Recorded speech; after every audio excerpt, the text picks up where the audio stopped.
அஸ்ஸலாமு அலைக்கும். வலைக்கும் சலாம். பொதுவாக பெண்களுக்கு 2 சாட்சி, ஆணுக்கு ஒரு சாட்சி அப்படின்னு சொல்லப்படுது. இது அநீதி இல்லையா?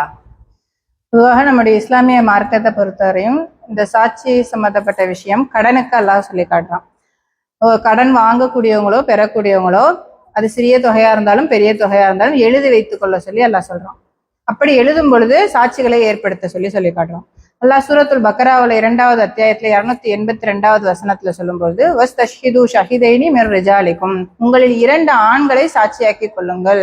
இப்ப இல்லம் யகூனா ரஜுலைனி, அதுல 2 ஆண்கள் இல்லை என்றால் ரஜுலு வம்ராத்தானி மிம்மன் தர்லவுன மினஷாதாயி, நீங்கள் சாட்சிகளாக பொருந்தி கொள்ளக்கூடிய 2 பெண்களையும் ஒரு ஆணையும் சாட்சியாக்கி கொள்ளுங்கள். அன் தலில்லு இஹுதாகுமாம், ஒருவேளை ஒருவர் அதுல மறந்துட்டாலோ தவறிழைத்திட்டாலோ துதக்கிர் இஹுதாகுமல் உஹ்ரா, அதுல இன்னொருத்தர் அவங்களுக்கு நினைவுபடுத்துவாங்க அப்படின்னு சொல்லி அல்லாஹ் சொல்லி காட்டுறான்.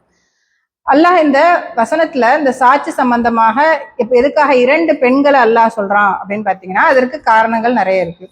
முதல் காரணம் என்னன்னா பொருளாதார ரீதியில பெண்களை விட ஆண்கள் தான் அதிகமாக தொடர்புடையவர்களாக இருப்பாங்க. ஆண்களுக்கு தான் அல்லாஹ் கடமைன்னு சொல்றான். அவங்க சம்பாதிப்பது, செலவழிப்பது, வியாபாரம், கடன் போன்ற எல்லா விஷயங்கள்லும் ஆண்கள் தான் அதிகமா ஈடுபடுவாங்க. அனுபவம் அவர்களுக்கு தான் அதிகமாக இருக்கும் பெண்களை விட. இது ஒரு காரணம். இன்னொரு காரணம் என்ன அப்படின்னு பாத்தீங்கன்னா, இயல்பாகவே அல்லாஹ் ஆண்களை விட பெண்களை மன ரீதியாக ஒரு பிரச்சனை சூழ்நிலை கையாளக்கூடிய விதம் வேறுபடுத்தி இருக்கு.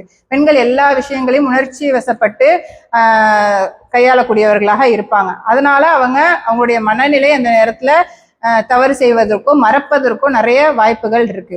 இப்ப சாட்சிங்கிறப்ப பொதுவாக நிறைய பேருடைய மத்தியில சொல்லக்கூடிய ஒரு விஷயமாக இருக்கும். கடன் சம்பந்தப்பட்ட பிரச்சனை எதுவும் வந்துச்சுன்னு சொன்னா இப்ப சாட்சிகளை அவங்க சந்திக்கும் பொழுது ஆணாக இருந்தாங்கன்னா அவங்க அதிகமாக வெளியில் செல்லக்கூடியவங்க, அதிகமாக ஆண்களை பார்க்கக்கூடியவங்களா இருப்பாங்க. அவங்களுக்கு அந்த நேரத்துல சாட்சி சொல்றது சுலபமா இருக்கும். இதே ஒரு பெண்ணாக வீட்டுக்குள்ள இருக்கக்கூடியவங்க திடீர்னு இந்த சாட்சி சொல்றதுக்காக நிறைய ஆண்களுடைய மத்தியில் செல்லும் பொழுது அவங்க தப்பா சொல்றதுக்கும் மறக்கிறதுக்கும் நிறைய வாய்ப்புகள் இருக்கு.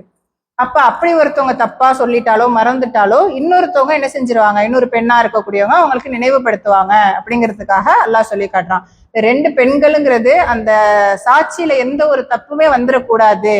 அந்த சாட்சி அந்த சாட்சியை நீதியாக சொல்லணும், நீதி எல்லா விஷயங்களிலுமே நிலைநாட்டணுங்கிறதுக்காக தான் அல்லாஹ் இந்த 2 பெண்களை சாட்சியாக்குறானே தவிர பெண்களை குறைத்து மதிப்பிடுறதுக்காக இந்த விஷயத்த எல்லாம் சொல்லலாம். பொதுவாக நம்ம குரான் எடுத்து படிக்கிறப்ப பெண்களுக்கு 2 சாட்சி, ஆணுக்கு ஒரு சாட்சின்னு நம்ம படிக்கிறப்ப நம்மளுக்கு இது அநீதி மாதிரி தோணலாம். ஆனால் நீங்க சொல்றது போல இவ்வளவு காரணங்கள் பின்னாடி இருக்கிறதுனாலதான் அல்லாஹ் சட்டத்தை நம்மளுக்கு கொடுத்துருக்கான். அல்லாஹ் கண்டிப்பாக அநீதியாளனாக இருக்கவே மாட்டான்.